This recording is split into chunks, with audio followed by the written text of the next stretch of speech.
Bapak Ibu, ketika Philip Lin memberikan judul The Invasive Kingdom pada buku ini, dan setelah saya pelajari, tema inti dari buku ini dari judul Invasive Kingdom, tema besarnya adalah tentang bagaimana menghadirkan kerajaan Allah di tempat kerja. How to advancing the God's kingdom in the workplace. Dan tadi kita udah melihat yang menurut saya bagus banget pemaparan dari Pak Benny. Dan saya pengen membawakan lebih banyak Bapak Ibu perspektif dari apa yang firman Tuhan sampaikan. By the way, teman multimedia kalau bisa standby, ini kayak pointernya baterai udah mau habis. Sebelum saya mulai, saya ingin mengajak kita melihat sebuah gambar yang saya sebut piramida dari pekerjaan yang dipandang oleh orang dunia. Ini adalah pekerjaan-pekerjaan yang tanda kutip kudus. Posisi teratas dimenangkan oleh para pendeta, hamba Tuhan, misionaris, orang-orang yang rohaniwan mengabdikan diri untuk melayani Tuhan full time dan seterusnya. Dianggap mereka lah yang bekerja tanda kutip paling holy, paling kudus. Lalu level kedua, pemenang dari posisi orang bekerja secara kudus, pekerjaan kudus adalah mereka yang bekerja di bidang sosial, mereka yang pendiri yayasan, mereka yang bekerja di bidang non-profit, sosial, NGO, dan seterusnya. Oh, mereka orang-orang baik, orang-orang yang pekerjaannya lebih kudus. Lalu yang ketiga adalah orang-orang yang pekerjaannya berhubungan dengan people caring. Oh, mereka yang dokter seperti Philip Lin tadi, dia bivocational sambil dia melayani sebagai hamba Tuhan. Jadi dokter pula, dia dapat dua posisi Bapak Ibu. Holy sekali kelihatannya pekerjaannya. Lalu ada pekerjaan-pekerjaan sekuler lainnya, ya seperti arsitek, seperti pengacara, yang dianggap kayak tidak seholy, tidak sekudus pekerjaan-pekerjaan yang sosial, pelayanan, rohaniwan, dan seterusnya. Dan di piramida ini, yang paling rendah dianggap yang ini pekerjaan gak ada kudus-kudus, yang malah banyak dosanya, adalah mereka yang berkecimpung di dunia bisnis. Mereka yang bekerja kantoran, mereka yang buka usaha, apalagi kalau usahanya di Indonesia dan seterusnya, dianggap pekerjaannya tanda kutip lebih kotor atau lebih tidak kudus. Tapi benarkah itu Bapak Ibu? Apakah piramida ini benar? Kalau menurut A.W. Tozer, dalam bukunya The Pursuit of God, dia mengatakan, bukan apa yang seseorang lakukan atau kerjakan yang membuat pekerjaan itu menjadi kudus atau sekuler. Bukan apa yang dikerjakannya, tapi alasan mengapa ia mengerjakannya. Ini bukan tentang what, apa yang dikerjakan, tapi ini tentang why, mengapa dia mengerjakannya. 1 Samuel 16 ayat 7 kita baca sama-sama Bapak Ibu ya. 1, 2, 3. Bukan yang dilihat manusia yang dilihat Allah. Manusia melihat apa yang di depan mata, tetapi Tuhan melihat hati. Atau terjemahan bahasa Inggrisnya lebih suka dikatakan, the Lord judge people by what is in their hearts. Tuhan bukan cuma melihat, menilai seseorang, menilai pekerjaannya kudus atau enggak, bukan dari apa yang dikerjakan, tapi dari hati. Motivasinya apa? Alasan dia mengerjakannya apa? Ini etika Kristen Bapak Ibu. Etika Kristen adalah etika motivasi. Jadi kalau pekerjaan kita benar, yang kita lakukan, tapi motivasi kita salah, di hadapan Tuhan, salah. Sebaliknya juga, motivasinya benar sih, tapi perbuatannya salah, ya udah pasti salah. Apalagi dua-duanya salah. Jadi orang Kristen gak gampang, karena perbuatannya benar, motivasinya juga harus benar. Makanya menjadi pertanyaannya, kalau yang menentukan pekerjaan seseorang, itu kudus atau sekuler, bukan cuman apa yang dikerjakan, tapi mengapa dia mengerjakannya, maka pertanyaan adalah yang harus kita tanyakan, why people choose their job? Apa yang seringkali menjadi alasan kenapa orang memilih pekerjaannya? Atau kalau saya boleh lebih personal, why you choose your job? Kenapa Bapak Ibu Saudara memilih mengerjakan apa yang Bapak Ibu lakukan hari ini? Saya akan memberikan 3 pandangan kenapa orang-orang memilih melakukan pekerjaannya, memilih pekerjaan atau usahanya. Yang pertama adalah sebuah pandangan dari Jepang. Ini pandangan yang dikenal dengan konsep Ikigai. Yang pertama, orang melakukan apa yang dia kerjakan karena dia good at it. Karena dia mahir melakukannya. Yang kedua, orang melakukan apa yang dikerjakan karena mereka enjoy. Mereka senang mengerjakannya. Yang ketiga, orang melakukan apa yang mereka kerjakan karena dibutuhkan sama orang lain, dibutuhkan di dunia, dibutuhkan di masyarakat. Dan orang mengerjakan apa yang mereka kerjakan karena mereka dibayar untuk melakukannya. Nggak peduli suka nggak suka, ya selama dibayar saya lakukan deh.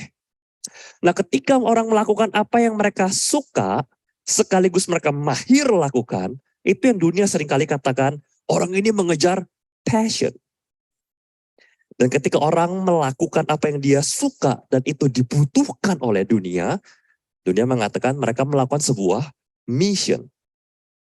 Dan ketika orang melakukan apa yang mereka mahir lakukan dan mereka dibayar, dunia mengatakan mereka punya profession. Dan terakhir ketika mereka dibayar untuk melakukan apa yang dibutuhkan oleh dunia, mereka sebut dunia katakan itu sebuah vocation, panggilan. Dan menurut konsep orang Jepang, ketika engkau bisa melakukan empat-empatnya, engkau menemukan pekerjaan yang engkau enjoy, suka lakukan, engkau mahir, bisa lakukan dengan baik, dunia membutuhkan yang engkau bawa dampak, dan kamu dibayar, wah hidupmu akan bermakna. Engkau akan menemukan the ikigai dari hidupmu. Konsep menarik dari orang Jepang. Tapi saya ngajak kita lihat satu pandangan lagi, perspektif kenapa orang memilih pekerjaannya yang lebih rohani sedikit. Kalau tadi konsep Jepang dari negara yang mungkin tidak Kristen, sekarang kita akan melihat satu pandangan dari seorang mantan pendeta yang akhirnya menjadi guru leadership. Ada dua tipe orang dalam memilih mengapa dia mengerjakan apa yang dikerjakan. Tipe pertama adalah orang yang mengejar karir. Dan tipe kedua adalah orang yang mengejar calling atau panggilan.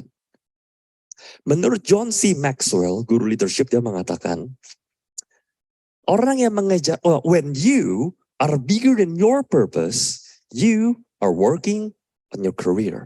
Ketika seseorang punya tujuan, dirinya lebih besar daripada tujuannya, yang dia kejar, yang dia kerjakan adalah sebuah karir. Tapi when your purpose is bigger than you are working on your calling. Tapi ketika tujuanmu lebih besar dari dirimu, engkau sedang mengerjakan panggilan. Nah apa bedanya Bapak Ibu karir dan panggilan? Menurut John Maxwell, karir adalah ketika kita bekerja dan ditanya kenapa sih kamu bekerja, kenapa kamu banting tulang, cari uang mati-matian. Alasannya ujung-ujungnya adalah dirinya. Oh, saya bekerja keras supaya saya bisa beli rumah, saya bisa beli mobil, saya bisa jalan-jalan keliling dunia, saya bisa beli ini, beli itu, saya bisa, dan saya. Tujuan mengapa dia mengerjakan semua yang dikerjakan adalah untuk dirinya. Maka yang dikejar sebuah karir. Tapi ketika tujuannya dia bekerjakan pekerjaannya lebih besar daripada tentang dirinya sendiri. Kenapa aku melakukan semua ini? Ya supaya saya bisa jadi berkat buat orang. Supaya saya bisa menyentuh hidup orang. Supaya saya bisa membantu ke orang lain dan seterusnya. Lebih dari sekedar memikirkan dirinya sendiri. Maka orang tersebut sedang mengejar sebuah calling, panggilan. Lebih dari sekedar karir. Dan tujuan karir dan calling berbeda. Tujuan dari mengejar karir, membangun karir adalah supaya orang tersebut punya kehidupan yang successful. Hidup yang sukses. Tapi orang-orang yang mengejar calling, tujuan mereka mengejar calling supaya mereka bisa punya kehidupan yang significant. Nah, Bapak Ibu seringkali, nanti saya akan bahas sama beda susah signifikan, seringkali dalam kehidupan, orang cuma melihat orang, pandangan dunia, ada dua hierarki. Orang-orang yang masih dalam level survival, bekerja untuk bertahan hidup, dan orang-orang yang sudah bekerja untuk sukses. Bedanya apa? Yang survival ya, pokoknya saya bekerja supaya saya bisa makan, bisa punya sandang, pangan, dan papan. Saya bisa kasih makan buat keluarga saya bisa pulihkan pakaian, saya bisa punya tempat tinggal buat keluarga saya. Selesai. Tapi orang yang sukses mungkin bisa pilih, besok mau makan apa, nanti kalau liburan mau jalan-jalan kemana. Mereka bisa punya lebih banyak opsi, lebih banyak pilihan dalam kehidupan. Tapi Bapak Ibu, dalam hierarki kehidupan ada level yang lebih tinggi daripada cuma sekedar mengejar kesuksesan. Itu disebut dengan level significant. Apa bedanya sukses dan signifikan? Menurut John Maxwell, sukses adalah ketika kita bisa add value kepada diri kita sendiri, menambah nilai buat diri kita sendiri. Kita tambah harta, kita semakin kaya raya. Kita menambah pengetahuan, kita semakin pintar. Kita menambah koneksi follower, kita semakin terkenal, dan seterusnya. Kita menambah untuk diri kita. Makin banyak yang kita tambah, kita semakin sukses. Tapi signifikan adalah ketika kita bisa add value kepada orang lain. Ketika kita bisa menambah nilai, membawa arti, membawa dampak kepada kehidupan orang lain. Dan kenapa hidup yang signifikan itu lebih penting dari sekedar hidup yang sukses? Karena kata John, ketika kita punya hidup yang sukses, betul, kita bisa impress a lot of people. Kita bisa buat orang kagum. Wah, dia hebat ya. Dia sukses hebat. Oke. Tapi dia, gua. Dia betul hebat, sukses, tapi gak ada hubungannya sama saya. Tapi kita punya hidup yang signifikan, kita punya hidup yang membawa dampak buat orang lain. Menurut John, kita bisa impress God and influence people. Kita bisa membuat Tuhan bangga. Dan kita bisa mempengaruhi kehidupan orang lain. Jadi bukan cuma orang bilang, ya dia sukses sih, hebat sih. Tapi dia gak ada hubungannya sama hidupku. Ada gak ada dia di hidupku sama aja. Tapi kita ketahui signifikan, orang bisa bilang, hey, sejak aku kenal dia dalam kehidupanku, hidupku berubah. Kalau aku dulu gak dibantu sama dia, kalau aku dulu gak kenal dia, mungkin aku gak ada aku hari ini. Hidup kita menjadi signifikan, menjadi berarti, membawa dampak dalam kehidupan orang lain.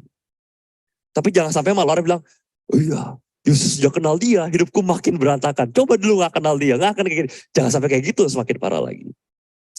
Tapi itu Bapak Ibu yang menurut perspektif John Maxwell, orang yang bekerja, punya tujuan lebih besar dari diri dia. Orang yang bekerja untuk add value, bukan untuk diri sendiri, tapi untuk orang lain. Mereka punya hidup yang signifikan. Mereka punya hidup yang lebih bermakna. Nah, pandangan yang ketiga Bapak Ibu, yang favorit saya, yaitu pandangan dari firman Tuhan. Apa yang Alkitab, kalau tadi pandangan dari kultur Jepang, lalu pandangan dari salah satu guru leadership besar, orang berpengaruh di dunia. Yang ketiga, apa pandangan dari Alkitab tentang bagaimana seharusnya seseorang memilih pekerjaan mereka. Kita baca sama-sama Bapak Ibu dari Efesus 2 ayat 10. 1, 2, 3. Karena kita ini buatan Allah, diciptakan dalam Kristus Yesus untuk melakukan pekerjaan baik yang dipersiapkan Allah sebelumnya. Ia mau supaya kita hidup di dalamnya. Bapak Ibu, dalam ayat ini ada 3 poin yang bisa kita lihat. Yang pertama adalah statement bahwa Bapak Ibu kita manusia diciptakan untuk pensiun dini, terus kita bisa santai di pulau, di pantai, minum lemon tea, orange juice, pakai payung. No, kita diciptakan untuk bekerja, untuk melakukan pekerjaan baik. Sorry Bapak Ibu, orang-orang yang tujuan hidupnya pengen cepet-cepet pensiun, bisa mereka hidup, berarti ada yang salah dengan pekerjaan mereka. Berarti pekerjaan mereka belum pekerjaan baik yang Tuhan desain buat mereka. Sampai-sampai mereka pengen cepet-cepet berhenti bekerja dan menikmati hidup. Mereka tidak mengerti apa yang mereka kerjakan. Sorry buat saya pribadi, pensiun kurang alkitabiah.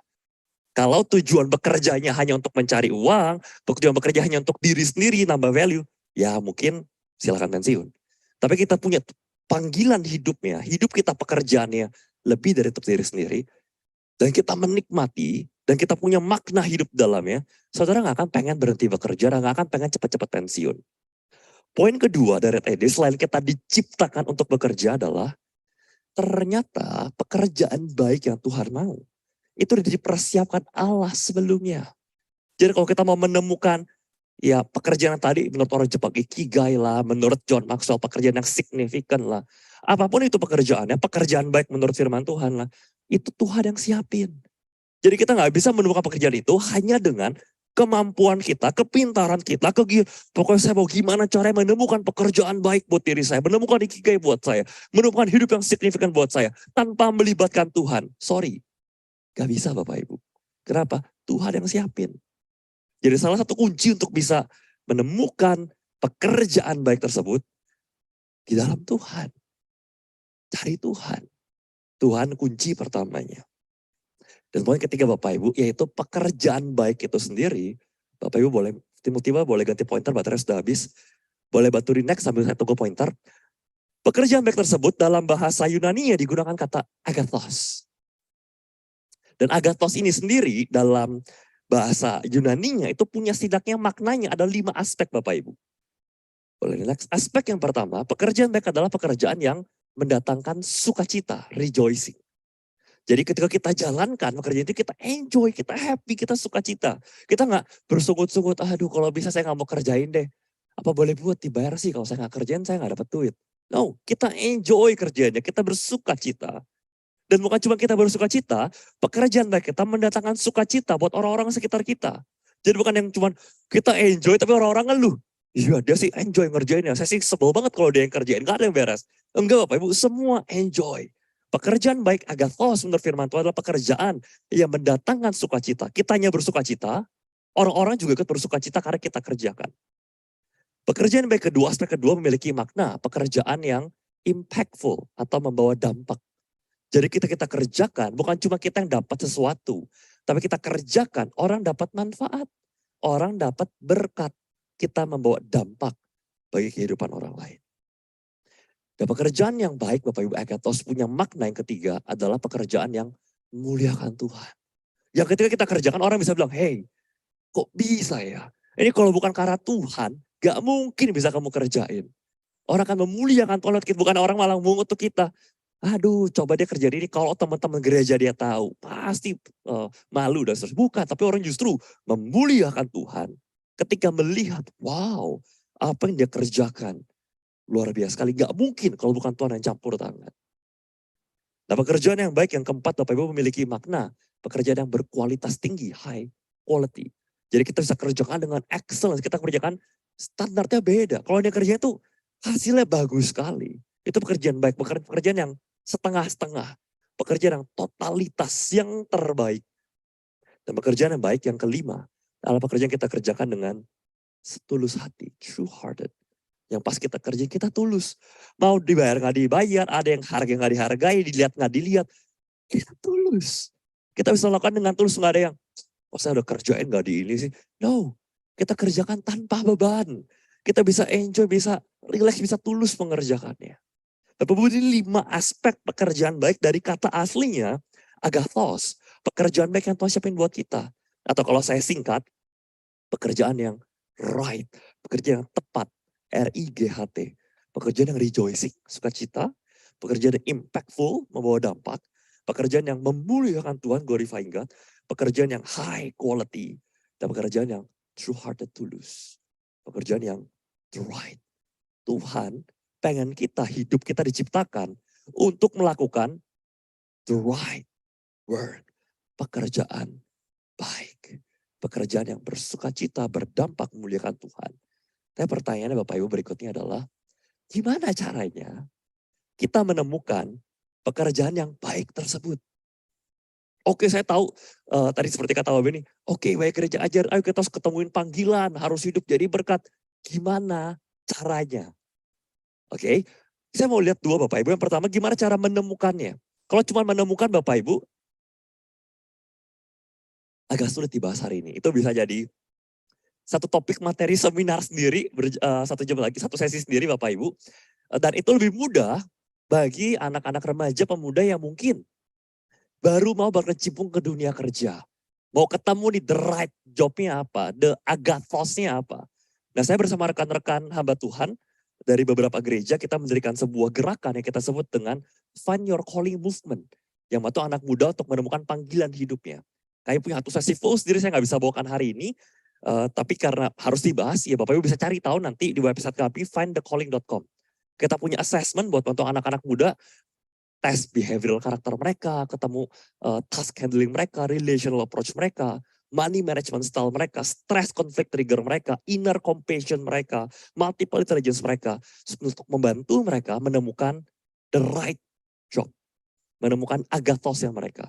Tapi buat Bapak Ibu yang saya lihat di sini pesertanya jauh lebih senior, disuruh ayo cari sendiri deh proyeknya. Ya susah, saya udah pernah Bapak Ibu dulu ya berapa tahun yang lalu bawakan seminar entrepreneurship entah di mana.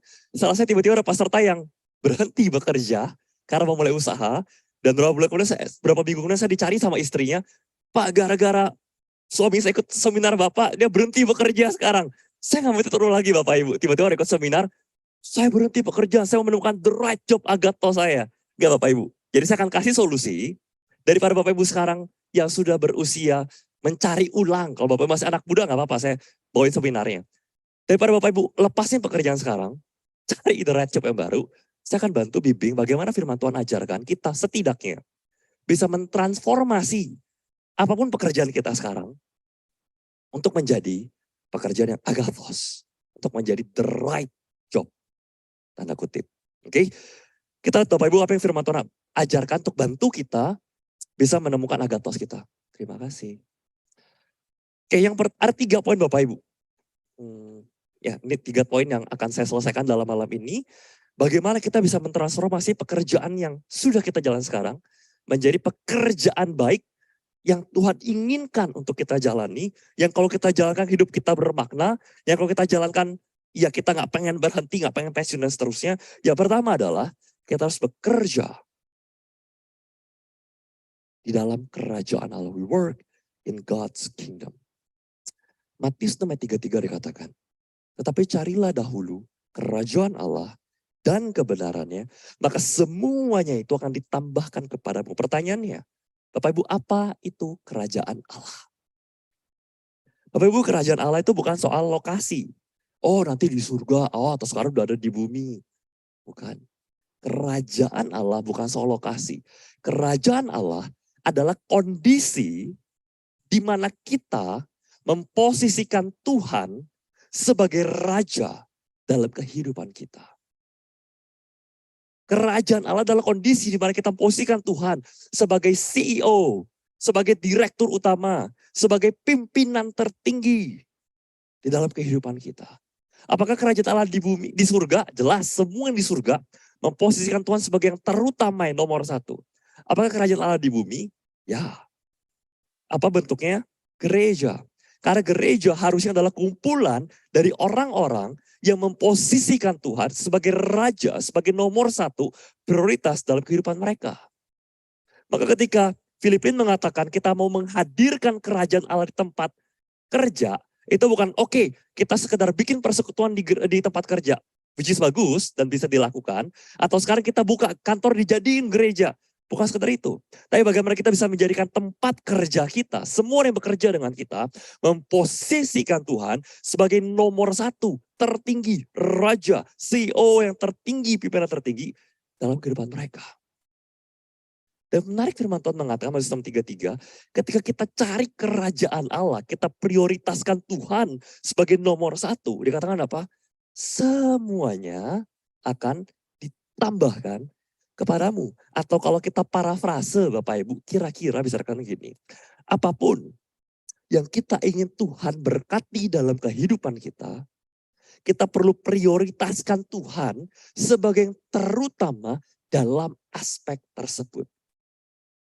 Dan kata first, you put God first in that aspect, bisa saya breakdown lagi Bapak Ibu. Kita bisa memprioritaskan Tuhan sebagai yang terutama dalam finance kita, keuangan kita, dalam interest kita, our relationship hubungan kita, schedule waktu kita, jadwal kita, dan masalah kita. Bapak Ibu, adakah kita memprioritaskan Tuhan dalam keuangan kita? Ada gak setiap kali kita mendapat bagian pertama dari penghasilan kita pertama Tuhan saya persembahkan kepada Engkau. Firman Tuhan mengatakan ada loh cara kita bisa memuliakan Tuhan dengan uang kita. Itu setiap dapat bagian pertama Tuhan, sebelum uang ini saya pakai buat bayar hutang, buat bayar cicilan, buat saya biaya hidup. Ini uang penghasilan pertama saya persembahkan kepada Tuhan. Sebagai bentuk apa Tuhan? Saya mengucap syukur untuk semua yang sudah saya lalui penyertaan. Tuhan, Engkau prioritas utama di present masaku sekarang. Dan Tuhan, aku mempercayakan masa depanku ke dalam tangan. Setelah kita memberikan bagian pertama penghasilan kita untuk Tuhan, kita memuliakan Tuhan dengan uang kita. Ada gak kita prioritasin Tuhan dalam interest kita, dalam hobi kita, dalam pilihan decision making pekerjaan kita, dalam preferensi kita? Ada gak kita prioritasin Tuhan dalam relationship hubungan kita? Ibu, kalau kita mau Tuhan berkati kita di keluarga kita, prioritaskan Tuhan dalam keluarga kita. Kita mau Tuhan berkati kita dalam pernikahan kita, prioritaskan Tuhan dalam pernikahan kita. Kita mau Tuhan berkati kita dalam usaha kita, pekerjaan kita, keuangan kita. prioritaskan Tuhan dalam usaha kita, pekerjaan kita, keuangan kita. Apapun yang kita ingin Tuhan berkati, prioritaskan Tuhan dalam aspek tersebut. Bukan kata saya, kata firman Tuhan. Ada kita uruskan Tuhan dalam schedule jadwal kita. Ya kalau ada waktu, baru ke gereja deh, baru persekutuan deh, baru baca firman deh. Atau Tuhan setiap waktu, setiap pagi selalu ngapain? Waktu pertama terbaikku, waktu terseger-segerku. Aku kasih buat Tuhan, aku kasih untuk cari Tuhan. Adakah kita persentuhan dalam masalah kita? Begitu orang masalah, ya kita langsung cari Tuhan. Atau ketika semua udah dicoba, sampai kita bilang, ya sudahlah, what book you. Udah gak ada cara lain selain doa. Ya udah deh, mau gak mau kita udah gak bisa selain doa. Tuhan jadi the last resort. Jadi solusi terakhir. Atau kita mempersembahkan Tuhan dalam masalah kita. Sebelum kita cari solusi karena kita cari Tuhan. Tuhan, tolong, aku butuh Engkau. Bapak Ibu, ketika kita bekerja di dalam the kingdom of God atau kerajaan Allah, itu bicara tentang bagaimana kita punya motif bahwa God is the number one priority in my job. Tuhanlah prioritas utama dalam pekerjaanku.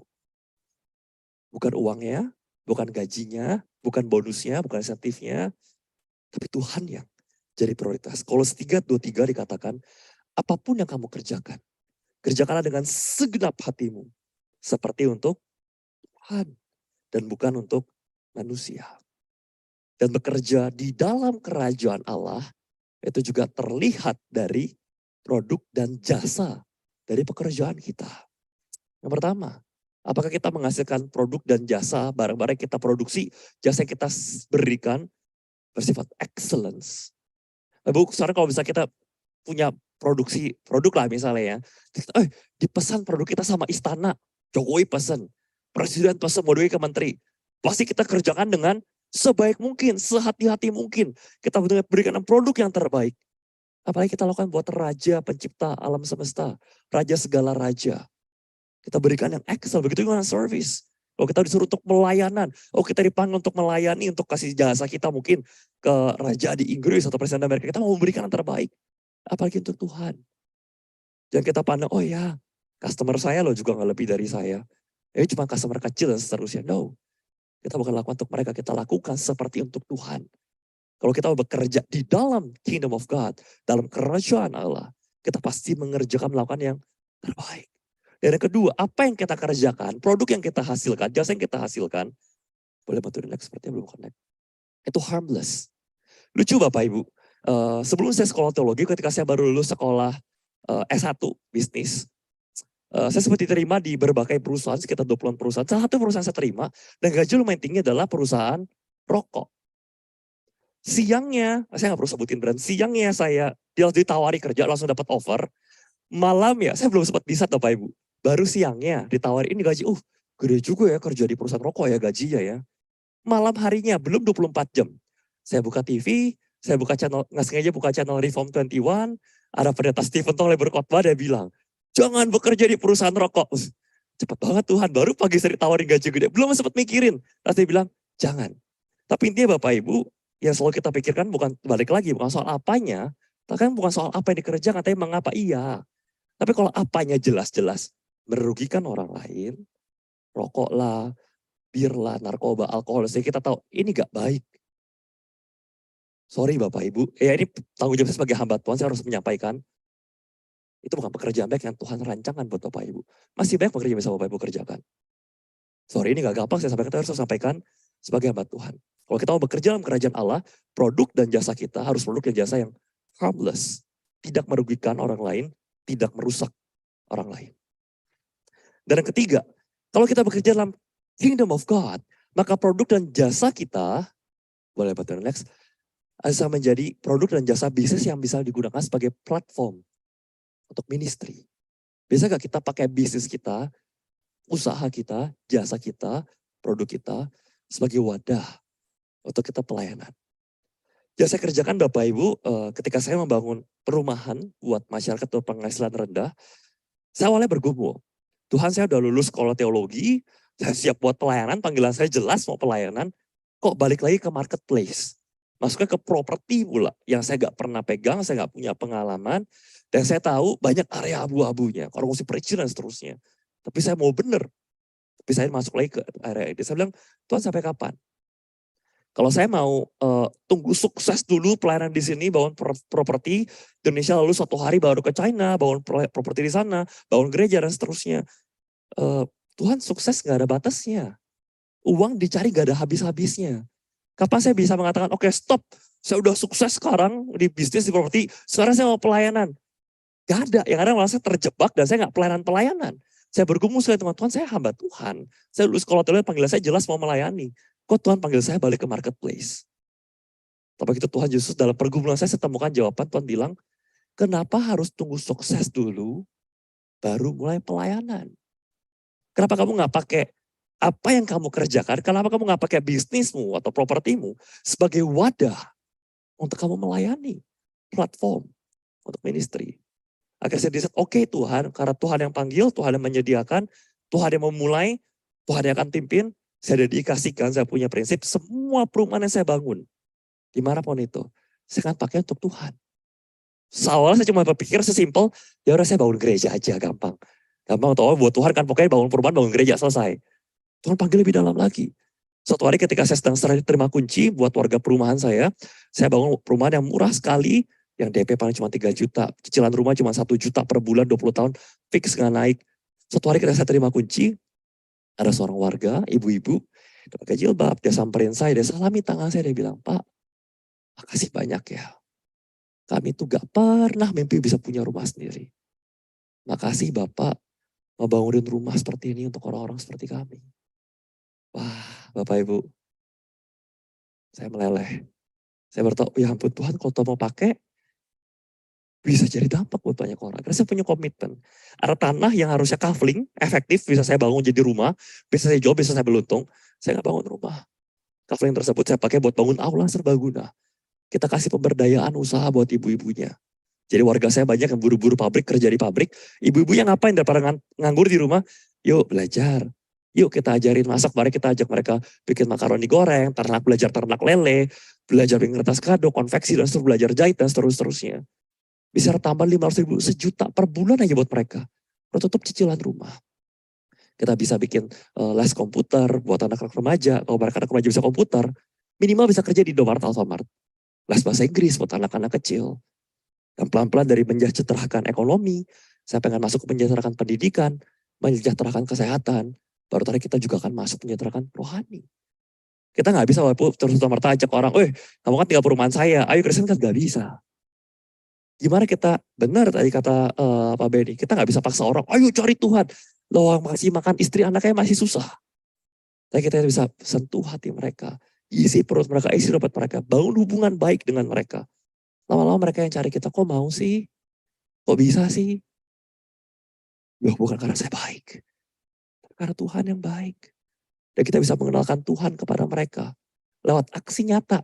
Bukan cuma lewat khotbah. Akan indah sekali kalau kita bisa pakai pekerjaan kita, produk kita, jasa kita, usaha kita. Bisa jadi platform, bisa jadi alat. Buat kemuliaan Tuhan, buat melayani orang. Gak harus berhubungan dengan orang ini, gak apa-apa. Tapi ada gak bisnis kita pakai buat sosial, ada gak kita pakai buat bantu orang. Atau bisnis kita cuma profit, gak pernah mikirin orang lain. Lalu poin kedua, untuk kita bisa mentransformasi pekerjaan kita menjadi agathos, setelah kita bekerja in God's kingdom, dalam kerajaan Allah. Yang kedua, kita perlu bekerja by God's power, dengan kuasa dari Tuhan. Firman Tuhan 2 Korintus 12 ayat 9 mengatakan, kita baca sama-sama Bapak Ibu ya. 2 Korintus 12 ayat 9, 1, 2, 3. Tetapi jawab Tuhan kepadaku, cukuplah kasih karuniaku bagimu.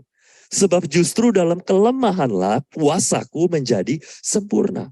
Sebab itu terlebih suka aku bermegah atas kelemahanku, supaya kuasa Kristus menaungi aku. Saya sering ditanya Bapak Ibu, kalau Tuhan maha baik dan saya orang Kristen, kenapa Tuhan gak berkati usaha saya? Kenapa masih baik usaha saya sulit dan seterusnya. Banyak masalah, gak lancar, kan Tuhan maha baik. Bapak Ibu, kemahabaikannya Tuhan sudah Tuhan buktikan dan wujudkan lewat kematian atas kayu salib. Firman Tuhan mengatakan gak ada kasih yang lebih besar daripada kasih seorang sahabat yang menyerahkan nyawanya untuk sahabat-sahabatnya. Jadi Yesus mengatakan, kamu sahabatku, aku buktikan kasihku, kemahakasihku dengan memberikan nyawaku bagimu. Cukup. Tapi Tuhan tidak berkewajiban untuk memberkati kita. Tuhan tidak berkewajiban untuk bikin usaha kita semua lancar. Tuhan pengen gak berkatin kita? Pengen. Tapi itu gak wajib. Dan Tuhan udah kasih rumusnya. Kalau kamu Tuhan yang berkati, prioritaskan Tuhan dalam aspek tersebut. Maka Tuhan berkati. Tapi kalau enggak, Tuhan gak wajib berkati. Tuhan gak ngutang sama kita. Malah seringkali bukannya Tuhan berkati, yang kita temui adalah masalah. Yang kita temui adalah kesulitan.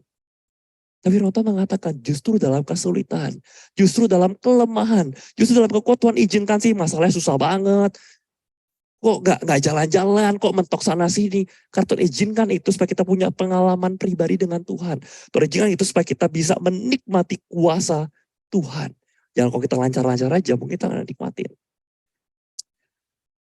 Bapak Ibu, bekerja di dalam dengan kekuatan Tuhan, by the power of God, itu tentang bicara tentang mindset. Kita punya mindset, God is the source of my income. Tuhanlah sumber penghasilanku.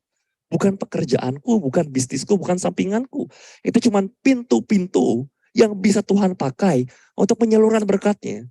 Artinya apa? Kalau satu ketutup, Tuhan bisa buka pintu yang lain. Jadi kita jangan stres, depresi ketika kita kehilangan satu pekerjaan, satu usaha. No, ingat Tuhan yang memelihara.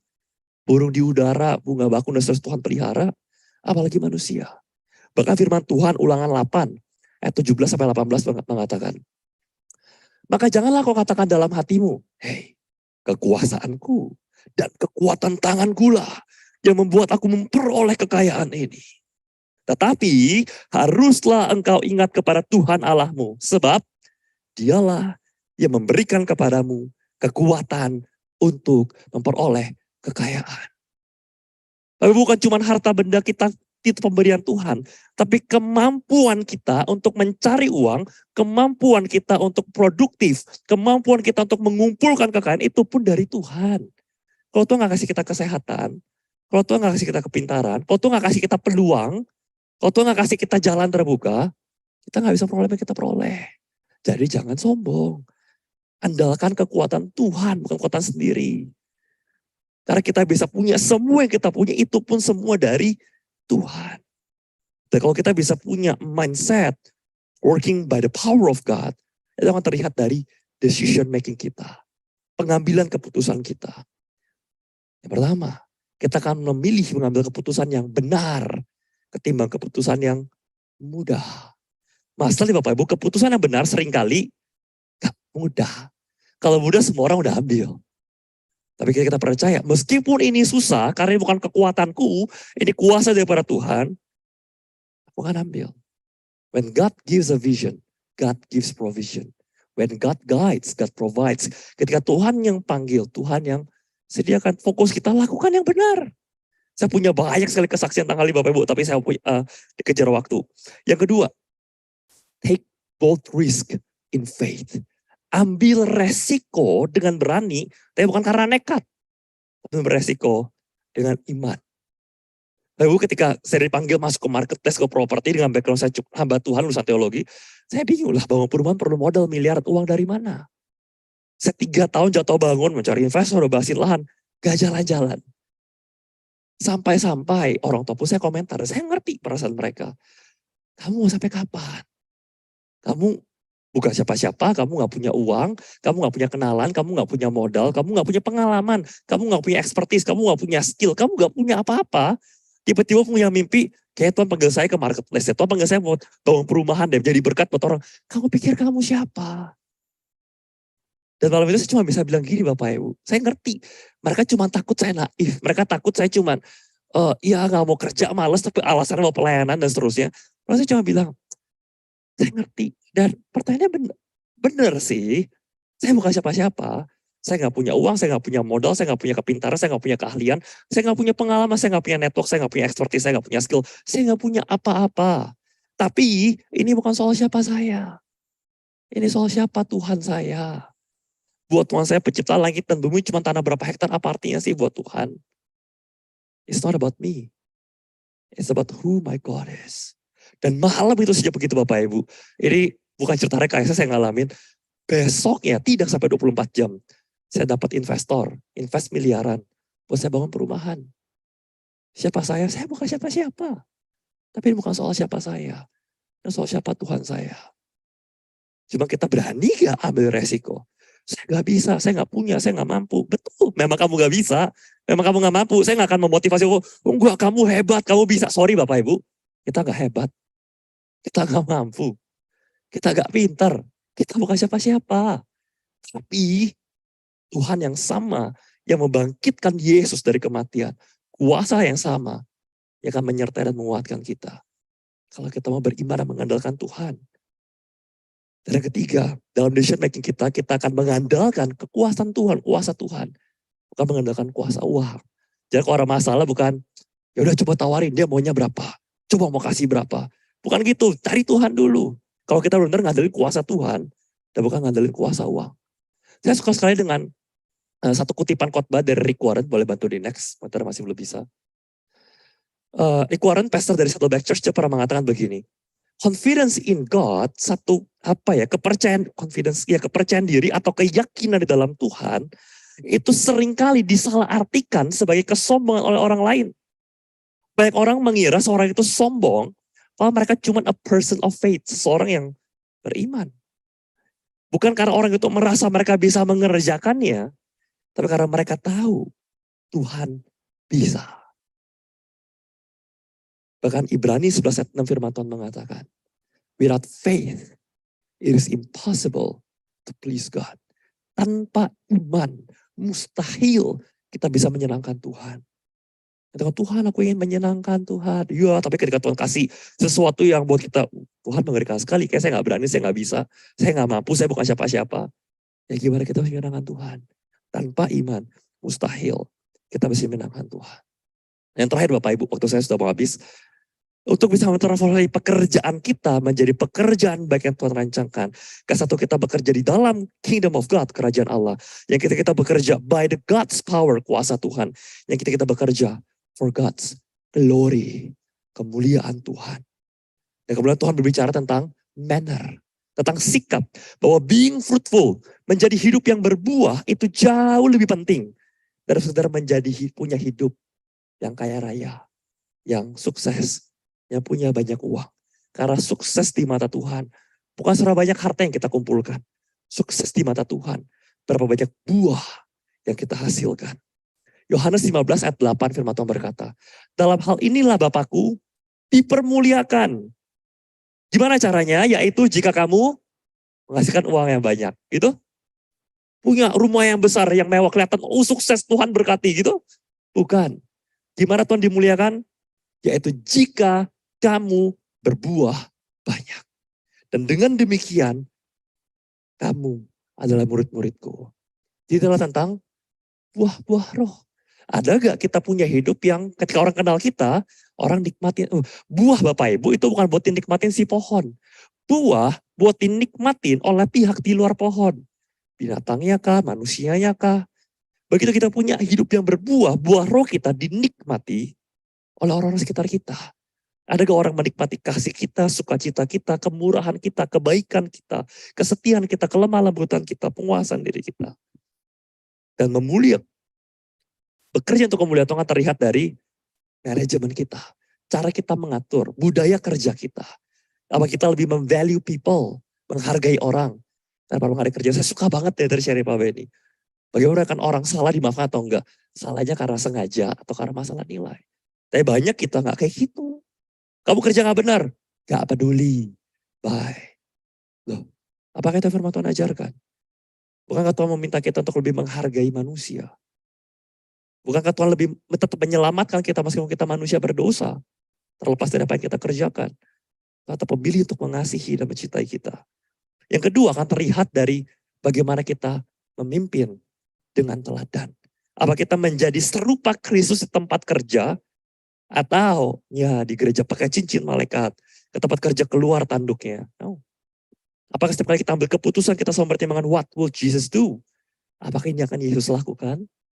Dan yang ketiga, ada gak lewat manajemen kita mengajak orang untuk involve di social act. Bukan cuma kerja profit, yuk volunteer yuk.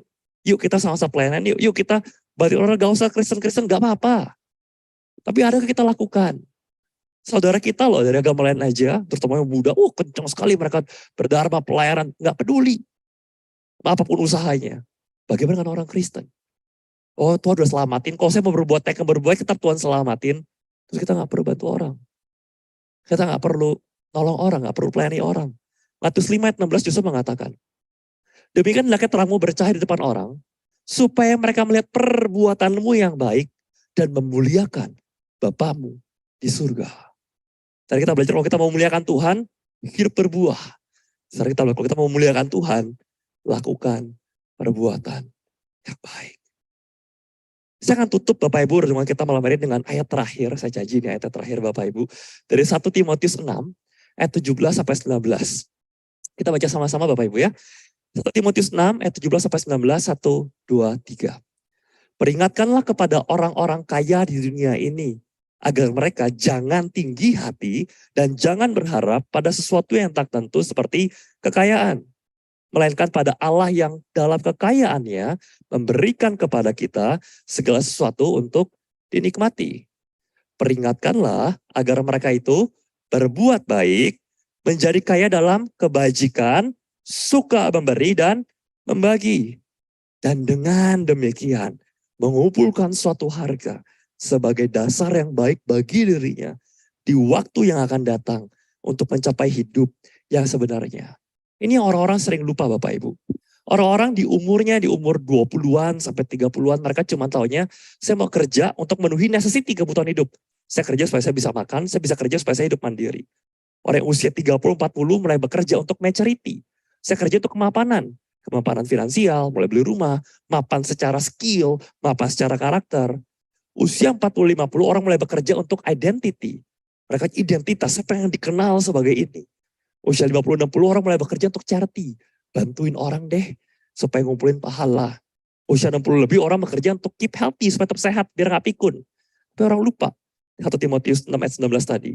Seumur hidup kita mau berapapun, jangan lupa bekerja untuk eternity, untuk kekekalan. Semua yang kita kerjain Bapak Ibu ketika Yesus sudah mengampuni kita dari kayu salib. Ketika kita masuk surga nanti, semua dosa, semua kesalahan kita di write off, hapus, bersih. Satu dosa pun gak dicatat. Tapi semua perbuatan baik, semua pelayanan, semua kasih, semua Tuhan catat. Dan Tuhan siapkan harta surgawi, mahkota kemuliaan, apapun istilahnya reward yang Tuhan berikan buat kita. So hari Bapak Ibu kita belajar. Kalau kita mau punya pekerjaan yang baik, pekerjaan yang rejoicing, impactful, glorifying God, high quality, tulus. Gimana caranya? Kita perlu bekerja in God's kingdom, by God's power, for God's glory. Nah, itu Yesus mengatakan, karena bagi dialah segala kerajaan dan kemuliaan dan kuasa sampai selama-lamanya. Saya akan tutup dengan satu quotes dari Billy Graham yang recorded mengatakan, Billy Graham berkata, I believe satu pergerakan besar dari Tuhan akan terjadi lewat orang-orang percaya, bukan di gereja, tapi di tempat kerja. Dan di Quran mengatakan, business people adalah misionaris bagi amanat agung di abad ke-21 ini. Banyak orang gak bisa terjangkau di gedung gereja Bapak Ibu. Tapi bisa kita jangkau di tempat kerja kita, di marketplace, di workplace kita. Semoga apa yang saya sampaikan Bapak Ibu bisa jadi berkat buat kita semua dan bisa kita praktekkan dalam kehidupan sehari-hari. Tuhan berkati. Terima kasih.